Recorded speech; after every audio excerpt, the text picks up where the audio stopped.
sejauh timur dari barat. Sejauh timur dari barat, Engkau membuang dosaku. Tiada kau ingat lagi pelanggaranku. Jauh ke dalam, jauh ke dalam bumi laut, kau melemparkan dosaku. Tiada kau perhitungkan kesalahanku. Sejauh timur dari barat, dari awal kita menyanyi. Sejauh timur dari barat, Engkau membuang dosaku. Tiada kau ingat lagi pelanggaranku. Makin dalam teman-teman, dengan sikap hati yang benar. Jauh ke dalam bibir laut, kau melemparkan dosaku. Tiada kau perhitungkan kesalahanku. Betapa besar kasih, betapa besar kasih pengampunanmu Tuhan.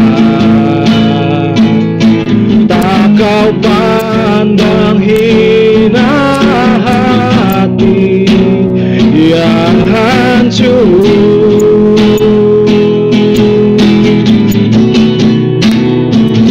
Berterima kasih kepadamu ya Tuhan. Pengampunannya kau beri, pulihkanku. Sekali lagi kita nyanyikan, betapa besar kasih, betapa besar kasih pengampunanmu Tuhan. Tak kau pandang hina, tak kau pandang hina hati yang hancur.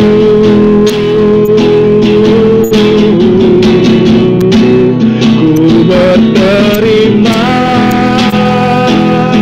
kasih kepadamu ya Tuhan. Pengampunan yang kau beri, pulihkanku. Kita ucapkan terima kasih lagi. Ku berterima kasih, berterima kasih kepadamu ya Tuhan.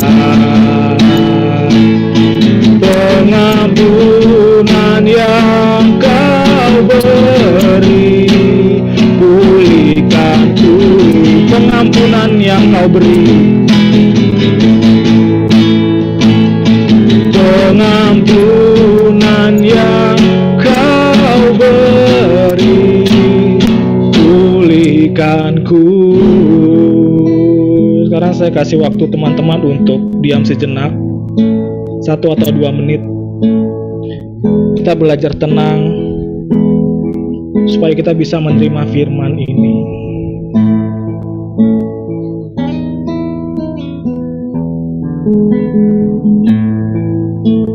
semakin sungguh-sungguh, semakin dalam.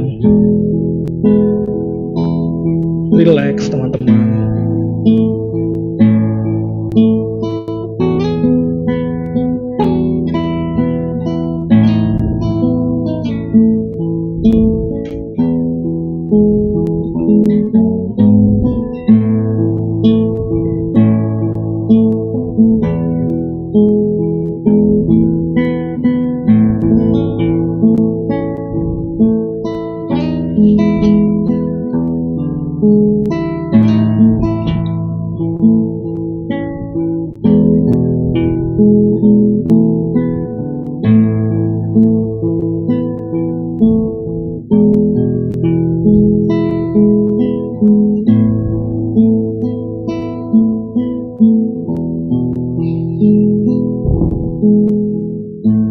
Bapa dalam kerajaan surga, kami berterima kasih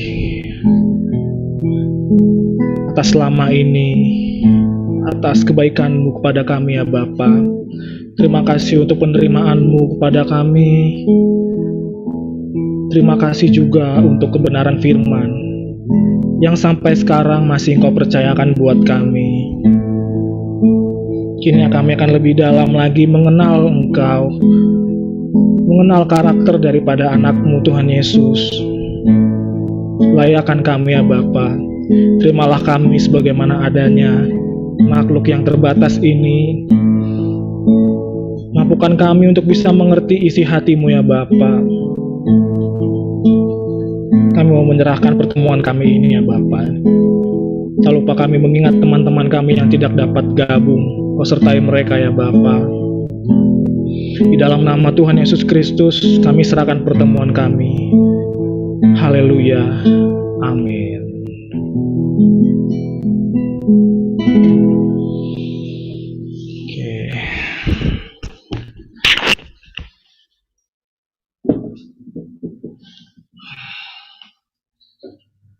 Oke, teman-teman. Ya. Nah, apa kita tadi itu lebih banyak sharing ya? Sharing. Kita fokus ke hakikat konsel, memang konsel itu sharing. Membagikan. Ya, kita juga udah bahas soal menjalani kehidupan bersama. Menjalani kehidupan dengan diam bersama. Ya. Itu berarti kan berbagi pengalaman soal tema yang kemarin tuh. Berbagi pengalaman. Ya. Di saat teman-teman menjalani sesuatu gitu. Dalam setiap lingkaran kita bagi, terutama yang tadi salah satunya. Perjalanan bagaimana kita mengampuni, ya, itu kita bagikan. Gitu. Ya, bukan yang diminta untuk notice orang-orangnya siapa, ya. Tapi kita sama-sama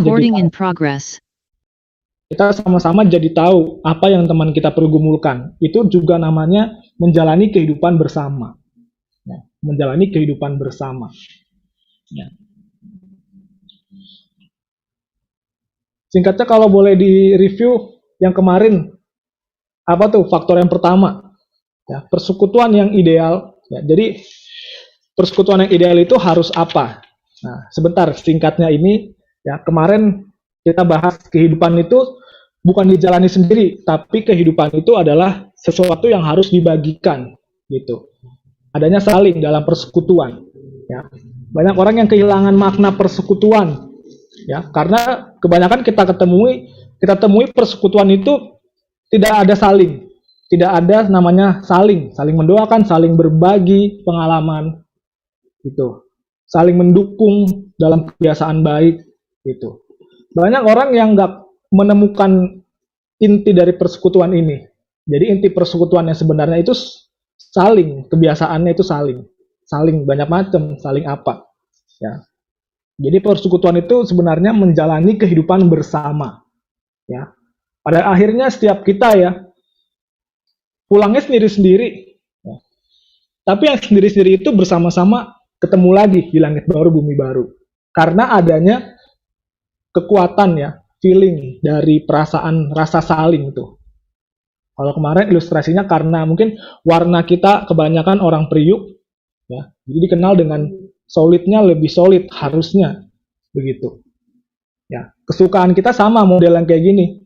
Di persekutuan lain walaupun udah tahu kebenaran, belum tentu spiritnya sama, warna spiritnya itu. Ya, pasti beda-beda. Itu. Sama kalau kayak kita dengar materinya sama nih, kita semua dengar materi yang sama, tapi pemahaman yang didapat beda-beda. Nah, itu sama. Gitu. Persekutuan manapun walaupun sama doktrinnya, ya, tapi bisa juga beda dalam hal spirit. Begitu. Ya, beda dalam hal spirit. Nah, dan di sini kita sama-sama untuk menyatukan spirit kita. Ya. Kesukaan untuk melayani. Ya. Persekutuan bersama-sama. Ya, ada yang masih ingat yang kemarin itu pertama, ya, karena Tuhan kan menghendaki setiap persekutuan kecil. Ya, kemarin tuh Tuhan menghendaki persekutuan yang kecil. Persekutuan yang kecil itu adalah yang tidak lebih sebenarnya dari 12 karena kita mengikuti targetnya Tuhan Yesus. Ya. Kenapa harus makin kecil, Kak? Ya, yang pertama Tuhan ada di situ karena banyak orang lebih fokus kepada kuantitas. Ya, yang dicari Tuhan itu kualitas. Itu yang pertama, makanya Tuhan hadir. Yang ada ayat 2-3 orang berkumpul dalam namaku, di situ aku ada tengah-tengah mereka. Ya, Tuhan menghendaki persekutuan yang kecil. Ya, Tuhan nggak menghendaki gereja besar.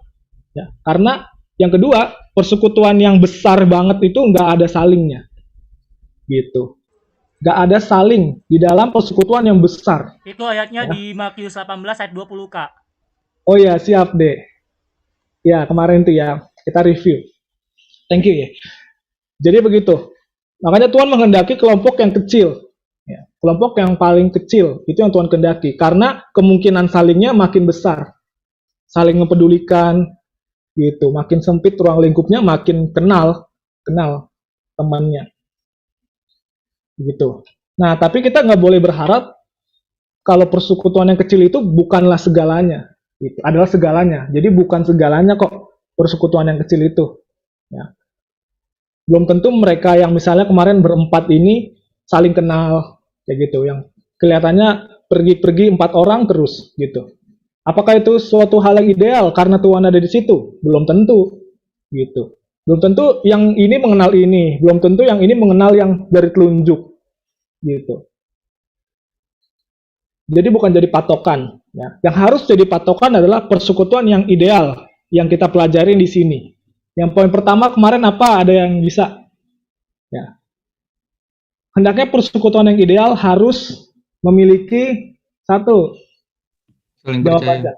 Ya betul. Saling percaya. Itu yang pertama. Mesti saling percaya, saling mengenal. Oke, dan yang kedua, Kebersamaan. kebersamaan. Iya. Seni memberi dan memberi, bukan memberi dan menerima. Gitu. Dan yang ketiga, Memiliki simpati pada orang lain. betul. Simpati yang didasari empati. Betul itu. Ya, jadi persekutuan yang kecil dikatakan ideal kalau punya 3 plus 1 ini. Nah, harus saling bersama. Oh iya, harus terbuka ya, jujur. Ya. Yang kedua harus merasa memberi dan memberi. Ibaratnya seperti pernikahan. Ya. Pernikahan itu maknanya itu memberi dan memberi, bukan mencari kebahagiaan, memberi kebahagiaan. Makanya dia bersama-sama. Dia mau menabur. Dalam persekutuan yang kecil itu dia mau menabur. Itu sama yang ketiga tadi, simpati. Ya. Simpati itu lebih fokusnya ke actionnya gitu. Kita perlu empati, tapi jangan boleh sekedar empati doang. Ya. Kita harus sampai, gue harus berbuat sesuatu buat orang itu, karena gue merasakan apa yang orang itu rasakan. Ibaratnya gitu. Gue mengerti apa yang dibutuhkan orang itu sebenarnya. Ya. Kalau cuma empati, gue mengerti tapi gue nggak tahu mau melakukan apa. Nah, harus sampai kepada simpati. Ya. Seperti itu persekutuan yang Tuhan kehendaki. Kalau itu dilakukan berulang-ulang, kalau itu dilakukan berulang-ulang, itu pasti Tuhan kehendaki. Dan di situ adalah mereka menjalani kehidupan bersama-sama. Ya. Persekutuan yang ideal. Life is better in community. Ya. Itu jargon kita itu. Pasti hidupnya akan lebih baik. Gitu. Oke. Ya. Yang selanjutnya, di sini teman-teman kalau ketinggalan ada rekamannya. Persekutuan yang ideal, ya, persekutuan yang ideal atau persekutuan yang sejati, orang-orang di dalamnya itu mesti mendapatkan belas kasih. Belas kasih. Ya, sedang berlangsung. Ya, nanti diupload ke itu, Komsel Oxford. Ya. Dan tadi saya mau buat ini juga nggak bisa untuk itu. Soalnya nge-break. Karen Dewell. Iya, Kak. Oh, karena itu kali ya. Bukan, kayaknya dari mic-nya deh, Kak. Oh, dari mic-nya. Dari earphone-nya ya. Atau Iya, gimana ya? pakai. Ya udah lepas ya.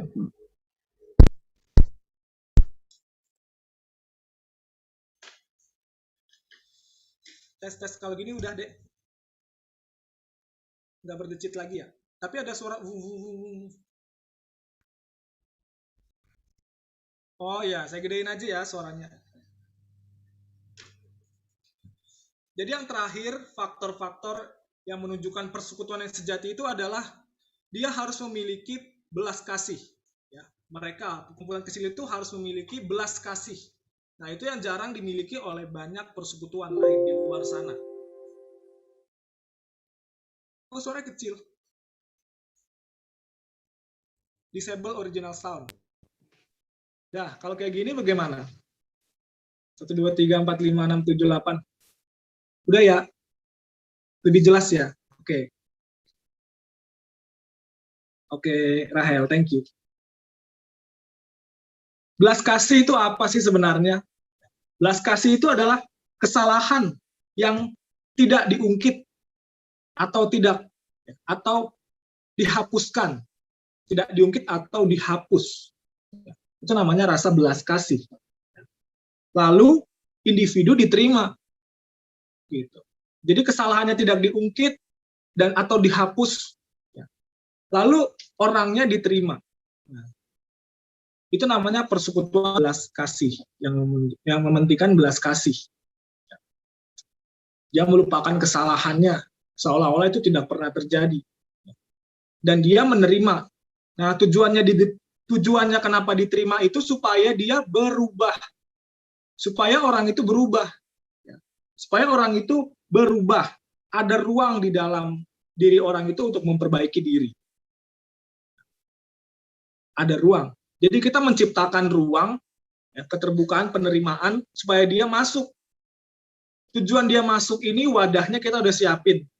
Tujuan orang yang mau kita terima ini masuk, supaya dia, orang itu, bisa membuka ruangan bagi dirinya sendiri. Maksudnya apa tuh, kok bingung sih ruang di dalam ruang? Gitu. Ya. Karena teman-teman, ya, saya udah mikir di sini, sebenarnya penerimaan itu berasal dari penerimaan. Kita nggak bisa mengampuni kalau kita tidak merasa diampuni. Ya. Karena cenderung kita fokus melihat diri kita sendiri. Gitu.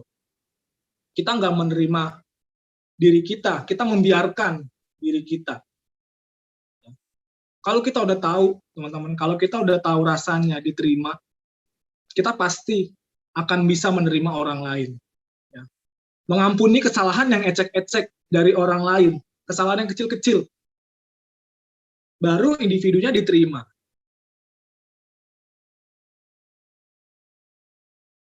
Memaafkan, ya, bisa memaafkan.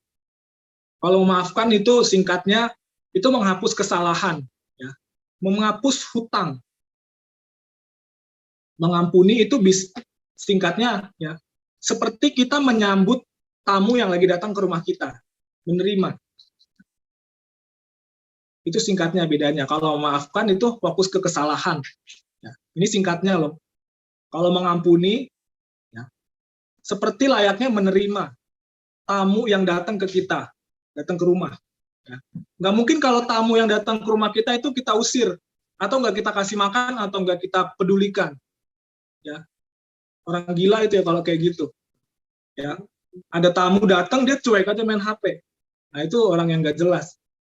Mestinya orang yang sadar, kalau ada tamu, itu servis habis-habisan, gitu. Membuat dia merasa nyaman datang ke rumah kita. Gitu. Itu namanya menerima. Mengampuni layaknya menerima. Individunya yang diterima, diselamatkan. Tujuannya diselamatkan itu supaya orang itu bisa menerima apapun, termasuk menerima dirinya. Nah, terus orang yang tuan rumah ini, kenapa dia bisa menerima tamu? Karena dia merasa diterima di rumahnya. Dia merasa diterima di rumahnya, merasa nyaman. Kalau gua ini udah jadi pemilik rumah ini, gitu. Gue sudah nyaman dengan rumah gua. Makanya itu gue harus membuat orang lain juga nyaman di rumah gue. Gitu. Tapi nyatanya banyak kebaikan orang disalahpahami. Gitu. Saya sering ngelihat ya, ada teman yang itu baik sekali. Itu juga disesuaikan dari ajaran orang tuanya yang mengutamakan orang lain, sosialnya lebih kuat. Gitu. Tapi ngelihat gitu, orang-orang malah memanfaatkan kebaikannya. Nah, itu yang nggak boleh. Itu nggak fokus ke situ kita ya sekarang. Fokus ke bagaimana tuan rumah menerima orang yang datang ke rumah. Ya, servis habis-habisan. Coba kita buka 2 Korintus 2 ayat 7. 2 Korintus 2 ayat 7.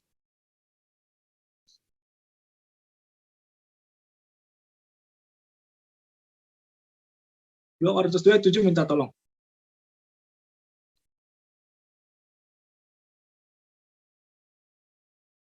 Minta tolong slide yang paling belakang dari HP saya. Pika, tolong baca dong.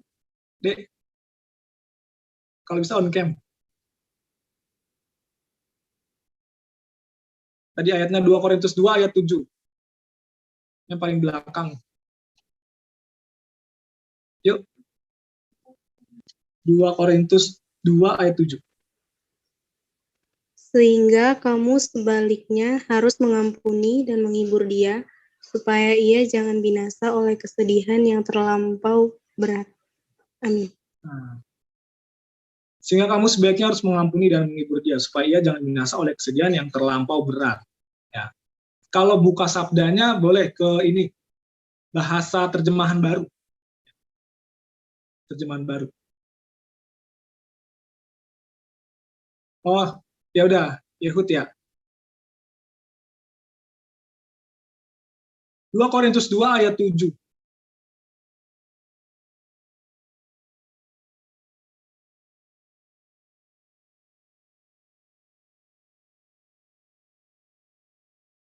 Coba yang di atasnya deh. Ini aja nih baca tadi yang pertama. Ya itu ya. Kesedihan yang terlampau berat. Ya. Terus kalau yang bahasa Indonesia sehari-hari, coba Yehud baca deh.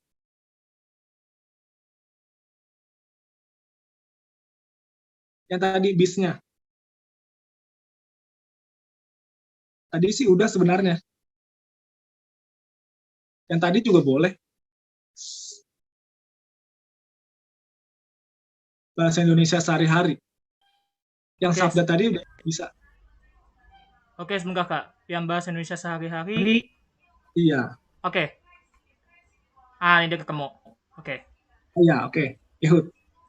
2 Korintus 2 ayat 7 dalam versi bahasa Indonesia sehari-hari, yaitu sekarang kalian harus mengampuni dia dan memberi dorongan lagi kepadanya, supaya ia jangan terlalu sedih hati sampai putus asa.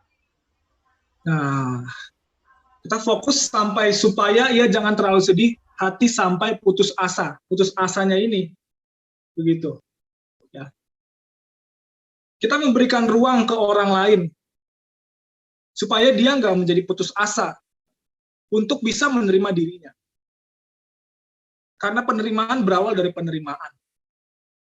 Kita nggak bisa menyambut orang lain kalau kita nggak merasa diri itu disambut. Kalau dalam hal konteks rumah tadi, kita nggak bisa menservis tamu dengan baik kalau kita nggak merasa kalau kita ini nyaman di rumah. Atau kalau kita ini pemilik rumah, pengelola rumah. Ibaratnya seperti itu analoginya. Oke, thank you ya ayatnya. Kalau kata mengampuni di ayat itu bahasa Yunaninya charizomai. Ya, teman-teman bisa cari. Charizomai. Charizomai. Ya, artinya adalah dihapuskan utangnya. Ya, utangnya sama menyerahkan atau melepaskan. Ini soal tahanan. Ya, jadi diangkat. Jadi bukan hanya satu kesalahan dimaafin. Berbagai kesalahan itu dihapus. Dihapus. Seolah-olah itu tidak pernah terjadi. Ya, maksudnya dia tidak mengungkit. Nah, yang tadi itu kan ada yang bilang faktor kenapa dia nggak bisa mengampuni karena dia mengungkit kesalahannya, gitu. Mengungkit. Mengampuni, kalau ada yang bilang mengampuni itu bukan melupakan. Ya. Mengampuni tapi itu menerima artinya. Itu nggak sepenuhnya benar. Ada saatnya kita melupakan kesalahan. Pada saat kita benar-benar total untuk bisa menerima dia. Jadi perlunya kita nggak mengungkit kesalahan orang-orang itu. Mengampuni berarti menerima, benar. Pengampunan berarti melupakan, nggak sepenuhnya benar. Kesalahan orang lain, kita nggak bisa lupain. Hanya untuk diri kita saja gitu. Kita udah ingat kalau dalam perjalanan kita bersama orang itu, ada banyak warna-warni kehidupan yang kita sudah jalani. Sampai situ dulu ya. Ini Yehud, kenapa? Suaranya, videonya ya? Ya udah suaranya mungkin deh, suaranya aja. Di Karen ini nggak ada masalah. Ini Karen, di aku videonya ada barusan. Nah barusan nih video Kak Randy sama teman-teman yang lain hilang Kak di sini. Tapi udah sekarang? Belum. Kalau sekarang belum. Kalau di sini sih normal-normal aja deh. Coba akalin deh bagaimana Yehudnya. Kita lanjut ya. Oke, bentar. Oh, jaringan sebentar. Aku makin wifi-nya dulu, Kak. Teman persekutuan itu adalah berarti di dalamnya kita nggak bisa memberikan kasih ke orang lain kalau kita tidak punya kasih. Sama seperti itu. Kita tidak bisa mengampuni orang lain kalau kita nggak mengampuni diri kita sendiri. Itu faktornya yang paling utama. Ingat teman-teman perumpamaan tentang anak yang hilang. Anak yang hilang di Lukas. Ya, di Lukas. Lukas berarti anak yang hilang. Ini namanya Lukas, guys. Masih ada. Ya, maksudnya di kitab Lukas. Perumpamaan anak yang hilang. Teman-teman bisa baca di rumah. Ya. Nanti ini Lukas 15 ayat 11 sampai 32. Di situ menjelaskan kalau ada anak kan yang dua orang. Yang satu anaknya baik, dia suka di rumah. Tapi yang satu ini yang jahat, dia suka memfoya-foya, yang menghabiskan harta keluarganya, begitu. Terus hartanya habis, ada kejadian yang buat dia bangkrut, itu singkatnya ya. Jadi orang ini pengen balik lagi ke rumah, dan dia takut kalau dia nggak diterima sama keluarganya. Teman-teman bisa baca nanti, ini singkatnya aja. Jadi yang kedua ini berpikir kalau nanti kalau gue balik, gue nggak diterima lagi sama bapak gue. Gitu.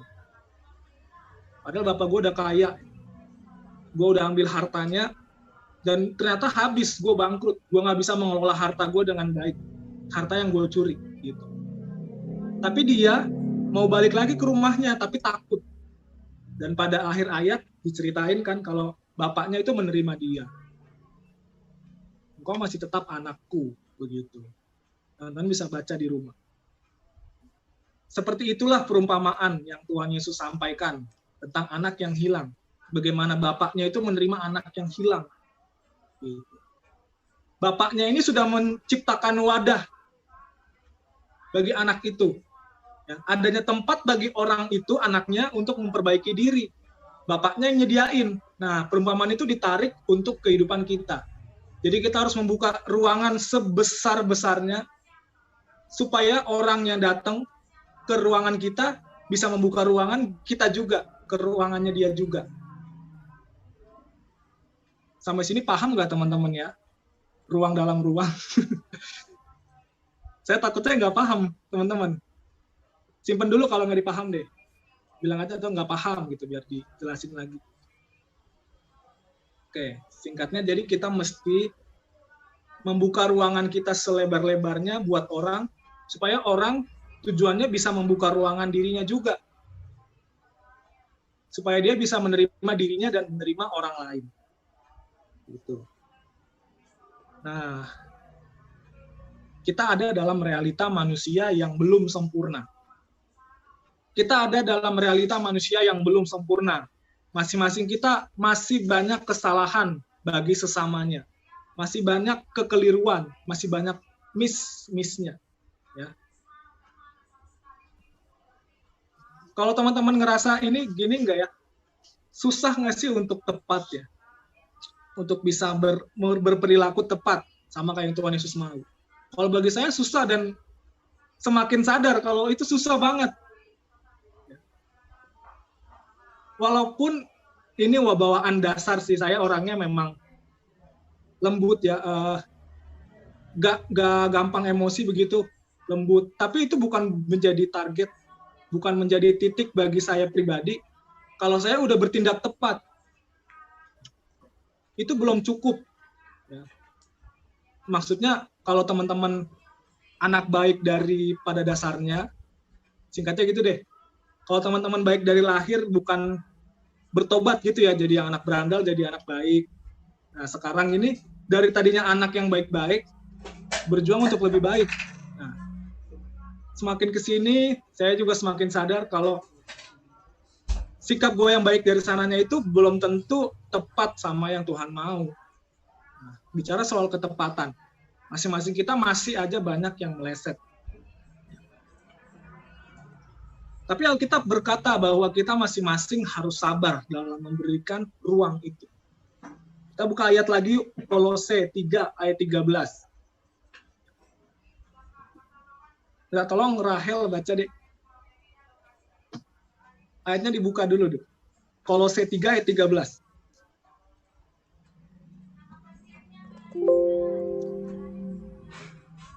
Kolose 3 ayat 13. Oh, oke deh. Baru buka. Ini keren ayatnya. Kalau bagi pribadi jarang ketemu ayat ini.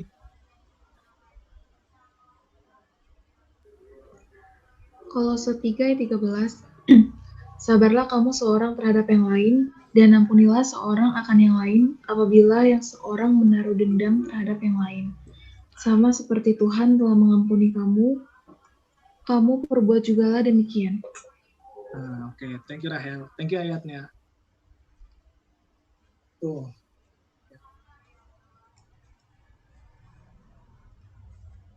Harusnya teman-teman, kita ada dalam proses pembelajaran ya. Perlahan makin clear, perlahan makin bisa menerima orang yang melukai kita. Dan ini realitanya beneran ada orang-orang yang kayak gitu.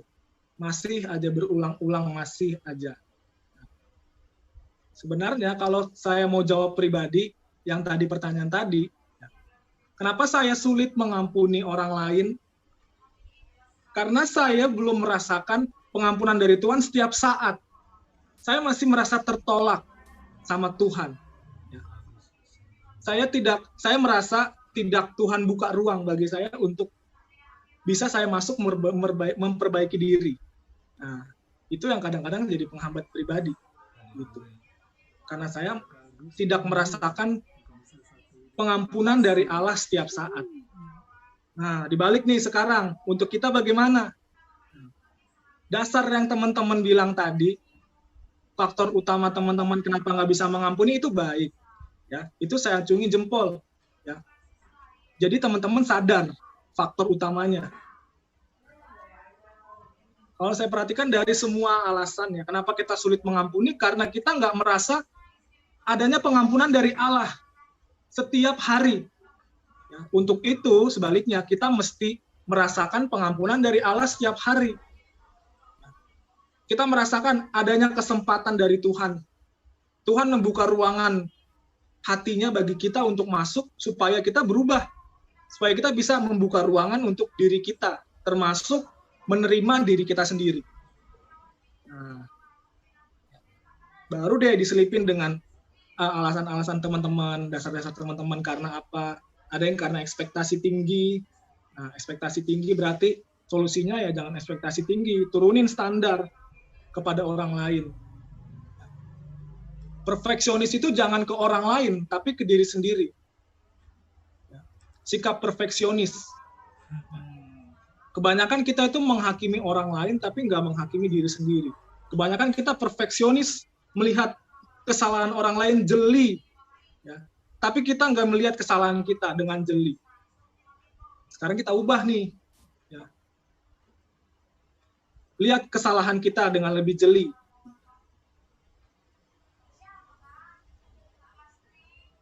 Ada yang karena gengsi, ada yang karena keadaan. Baru disusul dengan alasan-alasan itu. Dan alasan yang paling benar ya sebenarnya karena kita nggak merasakan pengampunan Tuhan setiap hari. Ya, untuk itu pentingnya teman-teman doa di motor itu sambil mikir, gue masih ada karena apa? Kenapa gue masih bisa hidup sampai sekarang? Ya, pertama karena Tuhan menerima kita, dan kedua Tuhan masih punya rencana buat kita. Ya, kita banyak hutangnya teman-teman. Serius deh. Saya juga banyak berutang ke teman-teman. Ya, teman-teman banyak hutang kepada orang-orang di lingkaran teman-teman. Ya, adanya maksud Tuhan. Ya, kalau kemarin kita segitiga ya, kita jadi perantara sarananya kasih Tuhan. Sorry Kak Randy sama Noel. Ini ada yang mau join lagi nih Kak. Noel. Ya udah. Namanya Calvin Manuel. Thank you. Oh ya, masuk aja. Dia bilang passwordnya nggak bisa Noel. Oh, langsung diatasi, Well. Oke, lanjut lagi ya. Sama seperti segitiga itu, kita menjadi sarana kasihnya Tuhan. Segitiga, ini Tuhan, ini kita, ini orang yang kita mau kasihi. Segitiga. Tuhan mau berkata apa ke orang yang ini? Ya, harus lewat kita.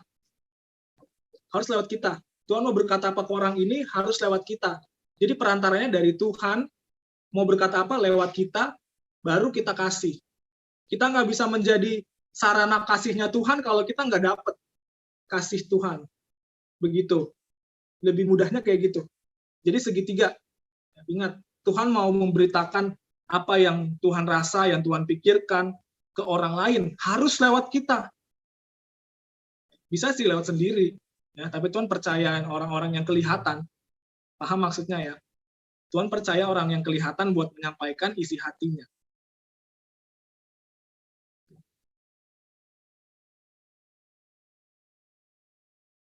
Kita tidak pernah diminta mengampuni orang lain lebih dari Allah telah mengampuni kita.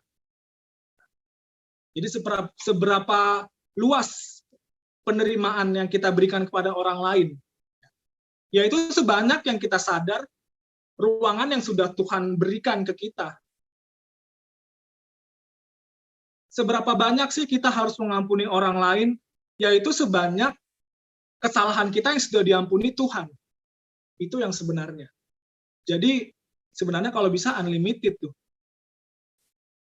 Selama kita hidup. Penerimaan itu. Dan ini susah, butuh perjuangan yang ekstra.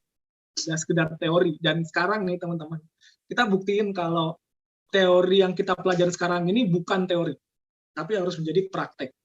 Ya. Ini janji kita pribadi ke Tuhan. Nah, kita nggak bisa memberi apa yang tidak kita terima. Jadi untuk bisa mengampuni orang lain, kita mesti mengampuni diri kita terlebih dahulu. Membuka ruangan bagi diri kita. Untuk kita bisa maju lebih baik lagi.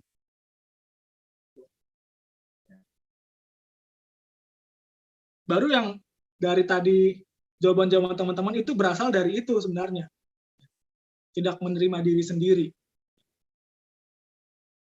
Lebih banyak mikir kesalahan orang lain dibanding apa yang baiknya gitu. Malah bisa jadi kita nggak mikir kesalahan kita apa aja. Kita lebih fokus mikir kesalahan orang lain. Kita nggak mikir apa yang kita berbuat, kesalahan yang kita buat ke Tuhan. Gitu. Kalau kita ingat aja kesalahan kita sama Tuhan, pasti perbuatan orang yang ya cuman gitu doang sebenarnya itu bisa kita selesaikan. Harusnya, dan ini perjuangan yang sulit.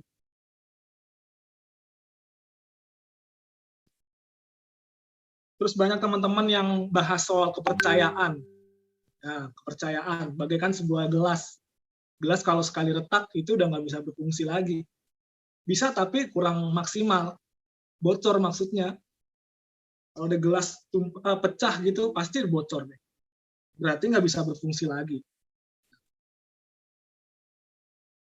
Gitu. Kalau ada yang faktor teman-teman ada yang bilang kesalahan, kenapa susah mengampuni? Karena kesalahan yang dilakukan berulang-ulang. Nah, kalau kita gimana? Kalau kita gimana ke Tuhan? Kalau kita ingat itu aja, pasti kita bisa menerima itu. Nah, soal kepercayaan ini lebih sulit nih. Sekarang masuk ke bagian yang kepercayaan ini. Jadi balik lagi ke poin pertama tuh. Persekutuan yang ideal itu pertama harus saling percaya. Nah, percaya ini juga nggak gampang. Percaya ini juga nggak gampang. Ada dua hal yang mesti kita perhatikan. Kita harus memperhatikan perbedaan dari bedanya pengampunan dan bedanya kepercayaan. Pertama, kalau pengampunan ini mesti segera kita atasi. Pengampunan mesti segera kita atasi. Berarti kalau yang kedua ini sebaliknya, ya, jangan segera kita atasi. Ayo, kenapa bisa begitu? Bedanya itu. Bukan berarti kita sudah mengampuni orang lain, kita bisa percaya sama orang lain itu. Ya. Karena sebenarnya beda dua hal ini. Pengampunan kita harus segera menyelesaikan. Ya. Tidak mengungkit kesalahan orang, dan kita seperti tuan rumah yang menyambut tamu supaya dia nyaman. Tujuannya biar dia berubah. Pengampunan mesti segera kita atasi, segera. Ya, beda-beda teman-teman waktunya. Ya. Misalnya waktu bil itu lama, sekian minggu atau sekian bulan, ya. Tapi itu segera, semaksimalnya bil, segeranya bil, gitu. Beda lagi sama Brother Agustian Sianturi dalam hal waktu untuk mengampuni. Ini contoh. Gitu. Ada yang seminggu, sebulan. Ada yang setahun, bertahun-tahun. Tapi harus maksimal, dan itu sesegera mungkin. Sesegera mungkin menurut masing-masing. Gitu. Ada yang 2 hari 3 hari bisa langsung kelar, bisa jadi gabung lagi. Salam bro, kemana aja lu? Bisa akrab kayak gitu. Ada. Dan itu menurut versinya, sesegera mungkin versinya. Kita beda-beda kan. Kita mesti menyelesaikan itu ke Tuhan. Dan kalau kepercayaan itu, kalau pengampunan itu harus segera diatasi. Pengampunan, kalau kepercayaan ini harus membutuhkan waktu. Kepercayaan harus membutuhkan waktu. Kalau dalam hal pertama, pengampunan, itu nggak bisa kita minta buktinya. Bukti apa kalau lu udah mengampuni gua? Ya nggak bisa ada patokan itu. Tapi kalau kepercayaan, harus menuntut rekam jejak atau hasil. Harus menuntut hasil, begitu. Setelah kita mengampuni seseorang, kita nggak bisa langsung percaya memang. Saya setuju juga. Harus menuntut hasil. Lihat dulu hasilnya. Apakah orang ini bisa benar-benar dipercaya atau enggak. Jadi nggak bisa langsung kita bisa percaya. Kepercayaan itu harus dibangun bersama waktu, dan itu melihat hasil. Melihat hasil.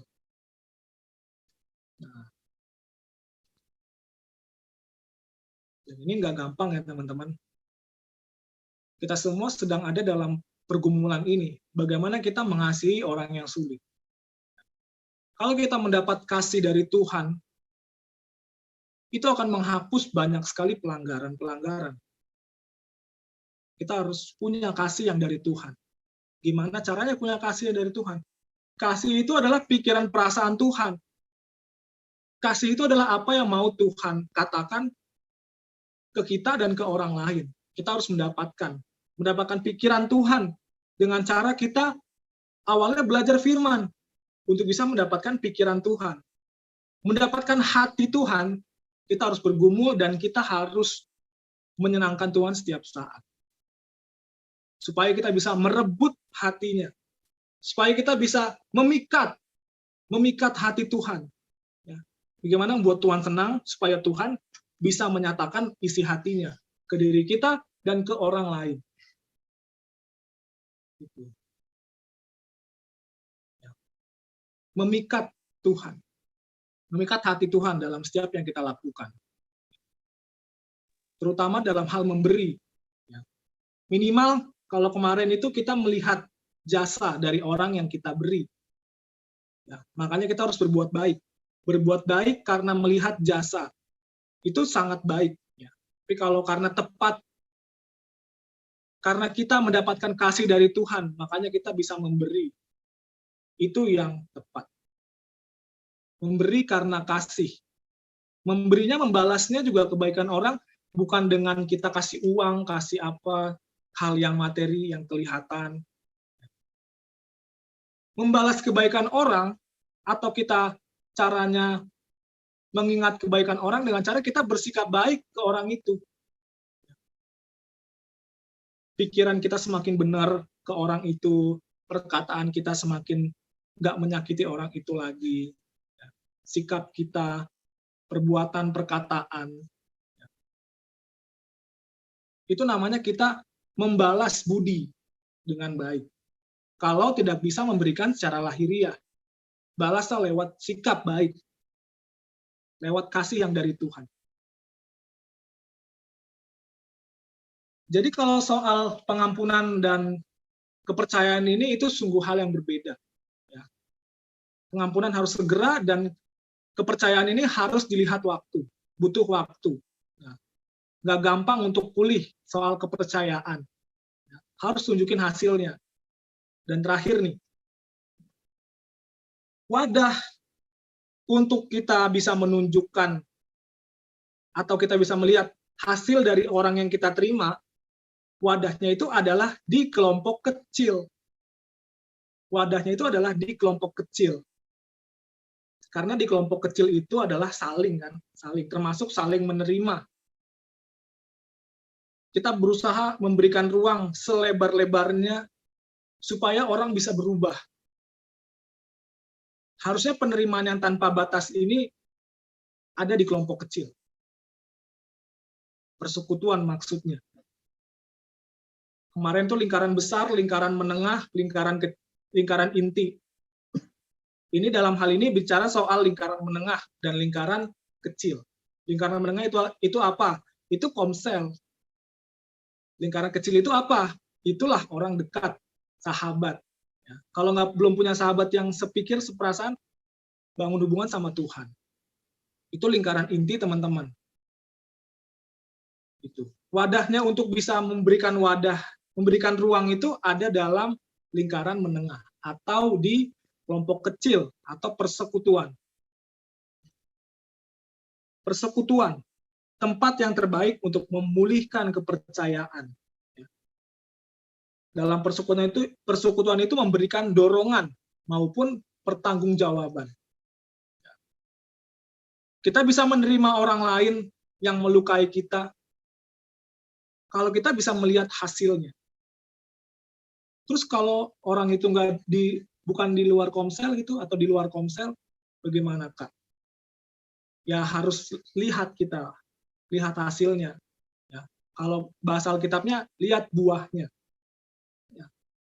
Lihat buahnya. Apa yang dihasilkan dari orang itu setelah kita memberikan ruang bagi dia.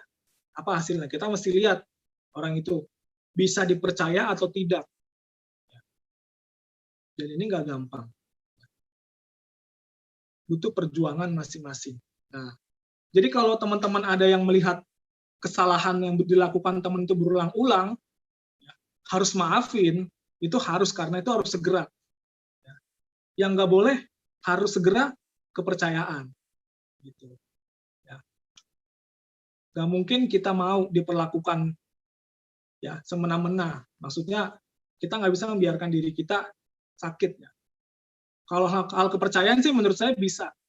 Tapi kalau hal pengampunan, mau kita dijelekin, dikata-katain, ya, mau orang itu melewati batas rambu-rambu kita, ya, baru kita terpancing. Mau nggak mau itu harus kita ampuni orang itu, kita terima, tapi tidak untuk kepercayaan. Makanya kepercayaan itu mahal. Sebisa mungkin teman-teman jaga apa yang sudah Tuhan percayakan. Tolong buat teman-teman dijaga. Teman seperjuangan itu kepercayaan. Tolong teman-teman jaga hubungan. Jangan sampai retak. Karena mahal kepercayaan itu. Ya, itu kalau ke orang, kalau ke Tuhan lebih ini lagi, lebih serem lagi. Jaga kebenaran yang kita dapat supaya outputnya itu sama kayak yang inputnya. Inputnya kebenaran, ekspresi kebenarannya itu mesti firman juga. Nah, kalau sering mengekspresikannya bukan firman yang keluar, padahal inputnya firman, outputnya itu bukan firman, nanti Tuhan nggak bisa percayain kita lagi soal kebenaran. Kenapa gitu, Kak? Karena kepercayaan itu mahal. Kepercayaan itu mahal. Gitu. Sebaik mungkin, ya. Kalau kita merasa, aduh, Tuhan, salah lagi Tuhan. Aku salah lagi Tuhan. Bagaimana ini? Jangan hanyut dalam penyesalan. Kalau udah sesal, kalau udah menyesal, lakukan lagi yang baik. Kita masih hidup, kita masih dikasih kesempatan buat hidup. Itulah kesempatan bagi kita untuk kembali melakukan kebenaran. Supaya Tuhan melihat hasil. Ya. Supaya Tuhan melihat hasilnya. Tuhan membuka ruang bagi kita masuk, dan Tuhan melihat hasilnya. Kita diubah. Begitu. Jadi kesimpulannya dalam persekutuan yang kecil ini kan tema persekutuan yang berbelas kasih. Gitu. Masing-masing kita ada punya kesalahan, teman-teman. Ya. Penting mempergunakan kasih untuk kita bisa menerima orang. Persekutuan yang kecil ini. Ya. Setelah kita diterima, kita harus nunjukin kalau kita itu punya hasil. Membuktikan kalau diri kita itu dapat dipercayai. Dengan cara sikap baik, berubah setiap saat. Salah itu wajar, kesalahan itu wajar. Yang nggak wajar kalau kita nggak menyadari kesalahan kita. Itu ya, salah itu wajar. Yang nggak wajar itu kalau kita nggak sadar kesalahan kita. Setelah sadar, diperbaiki. Nah, inilah namanya persekutuan yang sejati. Adanya belas kasih. Dengan kita melakukan keempat poin itu, maka kita bisa bersama-sama menjalani kehidupan dengan diam bersama. Begitu, teman-teman. Sampai saat ini deh. Oke. Ada yang mau bertanya, teman-teman? Jadi temanya masih lanjut. Menjalani kehidupan dengan diam bersama. Dan kali ini bahas soal belas kasih. Gitu. Mendapatkan kasih Allah. Supaya kita bisa berbelas kasih kepada orang lain. Ada yang belum paham nggak, guys? Yang ruang tadi, speak up aja nggak apa-apa. Ya, saya malah takut teman-teman nggak paham. Jadi penasaran. Harus buat supaya bisa paham. Kalau paham, teman-teman boleh kasih reaksi deh. Ini tanda ya. Boleh begini ke, boleh up, boleh emot ke, atau chat. Ya, Rahel oke, Bill oke. Ya, Yehud oke. Kak, boleh tanya, Kak? Jo oke. Jo love malah. Ya oke, well. Yuk. Kan kita kan harus merasakan Allah ya, menerima diri kita setiap hari kan. Iya. Itu langkahnya gimana gitu? Apa? Kalau dari segi langkah tuh gimana, Kak? Langkah-langkahnya. Hmm. Langkah-langkah. Apa sih yang harus dilakuin maksudnya? Langkah-langkah dari Ya, kita penjelasan dari kalimat itu sih lebih tepatnya ya. merasakan pengampunan Allah. Ya. Kita merasakan penerimaan Allah tadi. Kenapa tadi saya sebut nyanyi lagu yang itu tadi? Ya, kita ingat ya, penerimaan dari Tuhan. Tuhan udah menerima kita, kita merasa kalau kita masih hidup sampai sekarang itu karena kasih Tuhan. Kebanyakan kan kita nggak sadar kita hidup untuk apa. Dan kita nggak sadar maksud dari kita hidup itu apa. Nah, jadi lewat jam-jam doa, lewat lagi gabut, kita mikirin gitu, kok gue masih bisa, tanda kutip, hidup ya sampai sekarang, masih dikasih kepercayaan ini ya. Sadar nih kita, ternyata gue masih dipercayakan. Tuhan masih kasih ruang ke kita untuk kita berubah. Sadar di pikiran, caranya gitu. Lewat doa, kita sadar kebaikan Tuhan. Itu yang pertama, yang terutama. Dan yang kedua, itu lewat kita sehari-hari. Lagi kita gabut, lagi kita ngepel, kita di motor. Kita pikir, kok gue masih bisa dipercaya Tuhan ya? Kita pikir berulang-ulang. Kita renungkan lebih tepatnya. Kebaikan Tuhan selama kita masih ada apa. Itu yang dinamakan merasakan kebaikan Tuhan. Kita merasa pengampunan sehingga kita masih hidup sampai sekarang. Cari tahu maksud Tuhan. Itu jawabannya, Wen.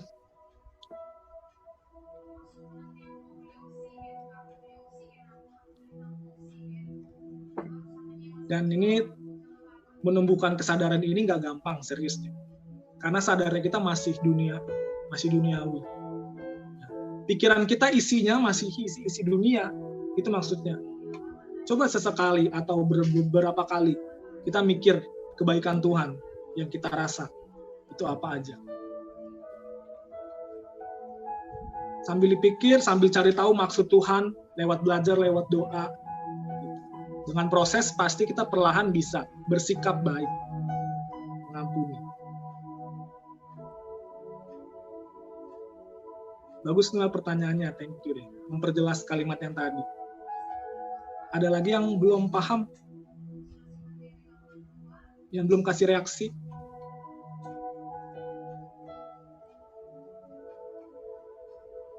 Ya, Jan, oke.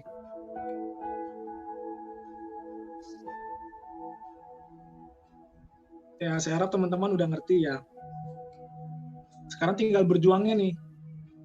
Nah, kita udah dapat teorinya. Sekarang kita buktikan bahwa ini bukan sekedar teori. Hayo lo. Ini tantangan buat kita. Dan saya menantang teman-teman untuk berhasil dalam hal ini. Ini juga saya lagi training juga, Rik. Gitu. Jadi kita bersama. Gitu. Bersama kita naik level.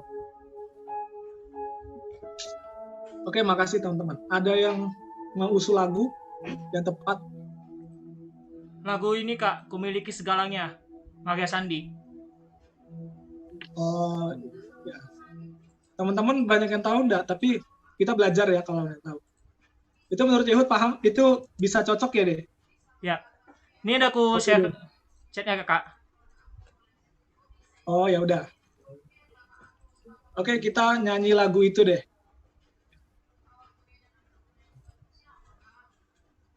Ini BTW, Kak Randy mau nanya dulu nih. Yang Rahel temannya Michael mana? Saya ingetnya Michael, Rahel. Lagi nggak datang dia ya? Iya, kayaknya lagi nggak bisa datang nih Kak Michael. Oh, saya baru temenan itu Instagram, Michael. Iya. Ya udah. Nanti minta tolong doa Rahel ya. Doa tutup. Oke, kita nyanyi yuk. Yehud tolong pimpin ya. Siap Kak.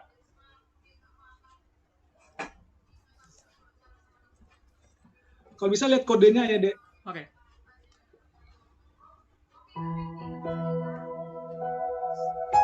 Ya boleh. Oke. Untuk linknya udah aku share di chat ya kak.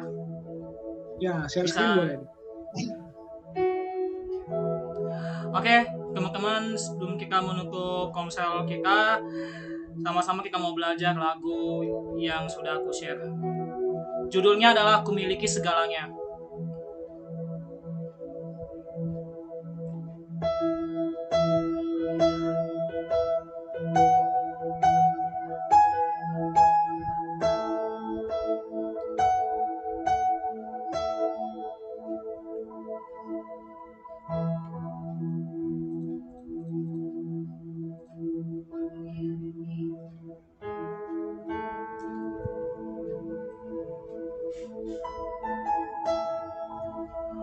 Walau semua hilang dariku, walau semua melupakanku, tak ku miliki apapun